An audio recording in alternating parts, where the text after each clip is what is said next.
Let's talk about the Tesla Semi. It's been a while, right? So, what's been going on with this thing? Well, there definitely has been some progress from Tesla in getting this heavy duty electric truck into the production phase, but there's also been yet another in a long line of what I guess we would call reprioritizations in the Tesla product roadmap.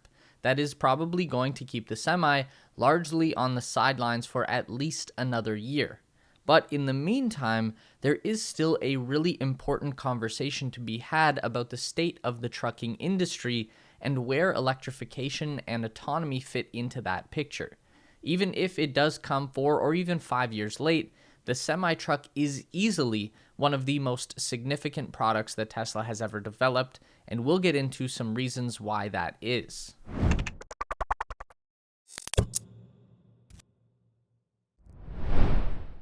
Okay, so here's what we know right now about the Tesla Semi.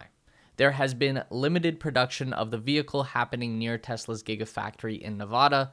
This began at some point during Q4 of 2021, and this was proven in December 2021 in a drone video released by Sawyer Merritt that clearly shows a Semi driving around the factory location.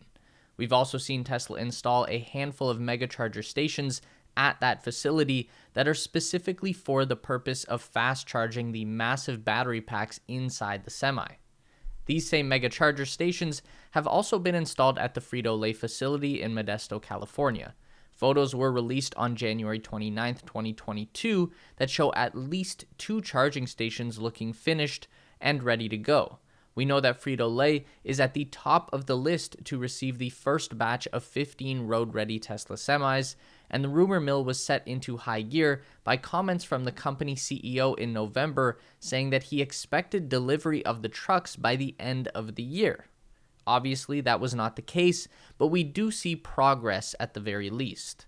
It's hard to say exactly how many trucks Tesla has made so far. We can reasonably say that there are at least 4 of them built recently, thanks to this image released by Tesla as part of their 2021 earnings report, which was published at the end of January. This could be a rendering for sure, though it looks pretty real to me, and that's backed up by some amateur photos released on March 23rd that show at least 2 and probably 3 white Tesla Semis in Palo Alto, California. And these would be in addition to the original gray prototype and that red one that we saw actually hauling around Model 3s and Model Ys in the summer of 2020. So, I feel like that's at least enough recent evidence to debunk the notion that the Tesla Semi is just vaporware, like that it's just going to be a big host to run up stock prices or whatever. Tesla is clearly spending a ton of money and resources on this project right now. As for a clear production timeline, according to Elon Musk himself, we shouldn't expect to see anything significant in terms of Semi deliveries until next year, 2023. And the reason that he put forward was basically the same reason for delaying the Cybertruck.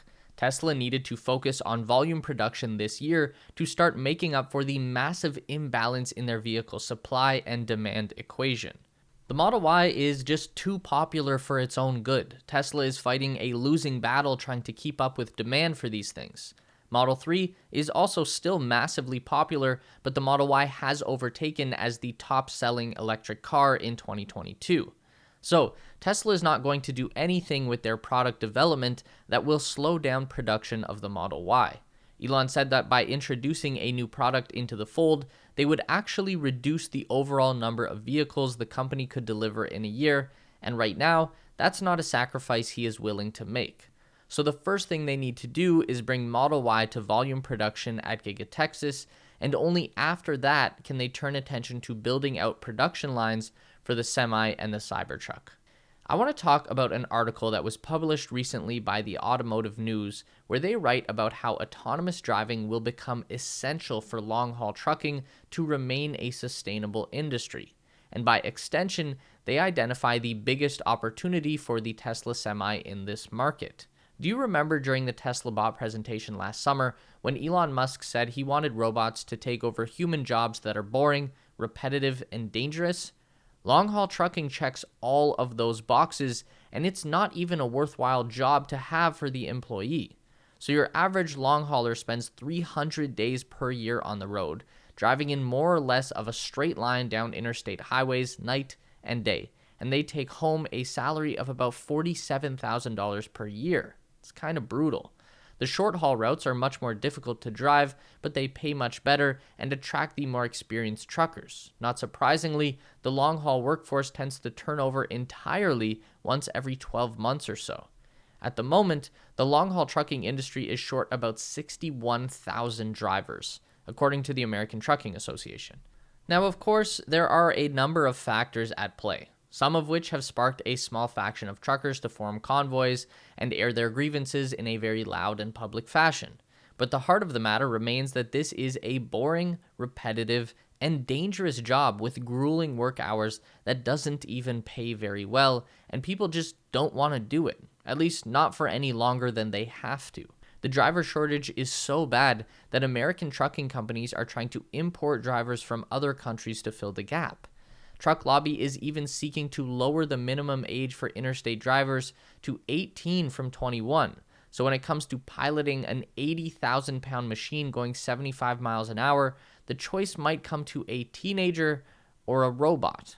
We obviously can't afford to keep trying to run the economy with a handicapped supply chain, and we've seen labor shortages affecting virtually every industry in the past 6 months, so this isn't even a problem that's unique to trucking. In a labor shortage, the power goes into the hands of the worker. They are no longer forced into a job that they don't want to do out of necessity. Now they have a choice, which is a great thing for the people, but it's a bad thing for an economy that was built on a foundation of cheap labor.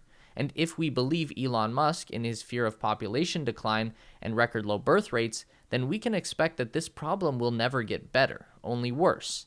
Then that leaves us with automation and autonomous vehicles as the only way out of a catastrophe. And that's the real significance of the Tesla Semi.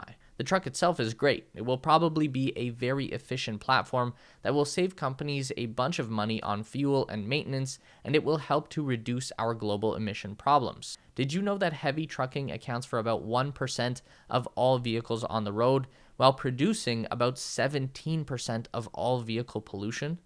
That's obviously bad and needs to change, but it's Tesla's proprietary full self-driving software that comes inside each Semi that will be the real game changer. Even in its early stages, full self-driving is almost ready to go fully autonomous on the highways. So by the time the Semi really comes out in high volume, it might be ready to take over long-haul routes with no drivers at all. Instead of having to sleep for 8 hours a day, the Tesla would just need to charge for half an hour every 300 miles or so, and before too long, that 60,000 person wide gap in the labor force can start being filled by autonomous trucks. Given enough time and enough training with human drivers behind the wheel, maybe full self-driving can even figure out how to drive a semi-truck and a trailer on a short-haul trucking route that takes it through urban centers and city streets. Now that's not likely to happen anytime soon, but it could happen eventually. Let's talk about the competition in this field, because way back in 2017 when Elon unveiled the Tesla Semi, it was a radical, unprecedented idea to make anything that large and have it run fully electric. For the time, it was a breakthrough. Fast forward 5 years, and there are plenty of other electric transport trucks out there. It's not even a particularly difficult thing to make with modern battery technology. People are still trying to claim that electric semi-trucks are stupid because batteries are too heavy. And they are, but so is the cast iron diesel engine, 18-gear transmission, full gas tank, and gigantic industrial drivetrain that the batteries and motors are replacing. Tesla motors only weigh like 60 pounds, and they've already figured out how to get more range with fewer batteries in new vehicles like the Model S. They'll get even better at it with the new 4680 cell and structural pack. So this isn't a big deal. Even Nikola can do it. Yeah, the electric vehicle company that we all spent the past year talking smack about actually beat Tesla to market with an electric semi-truck. At an investor presentation on March 24th, Nikola announced that they had already begun production of the Tre semi-truck. They've even delivered 18 of them so far, and an additional 22 are awaiting final checks and commission before delivery. Nikola has a pretty modest goal of delivering between 300 and 500 of these semi-trucks this year. The Tre is built on a dedicated electric platform. It's not just a regular truck with electric stuff bolted on, and Nikola is estimating 350 miles of range per charge with fast charging to 80% in 100 minutes. So that's actually pretty awesome. We definitely participated in kicking this company while they were down, so it's only right to hype them up when they do something good. The interesting point about the Nikola Tre is that it is a battery electric vehicle. The company was always dead set on hydrogen fuel cells as their power source, and it looks like they are still hydrogen believers. Nikola are saying that the battery-powered Tre is just like the base model and that a fuel cell version with 500 miles is coming by late in 2023. Then, at some point in 2025, they plan a next-generation fuel cell vehicle semi that will top out at 900 miles of range. Nikola has not mentioned anything about autonomous vehicle technology or fully driverless trucks, however, and that's why I think Tesla can still be the real game changer in this industry, even if they do end up coming late to the party.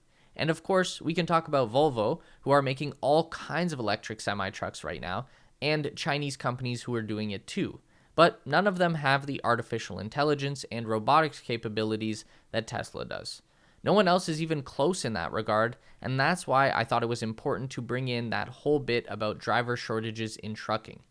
You can have the most amazing hydrogen-powered super truck with 1,000 miles of range, but if there's no one willing to drive it, and it can't drive itself, then what do you really have? What is the value of that product if it has no function? Let us know your thoughts in the comments below. Don't forget to give this video a thumbs up today if you liked it. That is so important for getting our content out to more people. If you enjoy the content, then you'd probably also enjoy our weekly newsletter, so sign up with the link down below at theteslaspace.com. A huge thank you to all of our Patreon supporters who are listed on the screen now. You help us make the best content we can, and we really appreciate it. Thanks for watching, and we'll see you in the next one.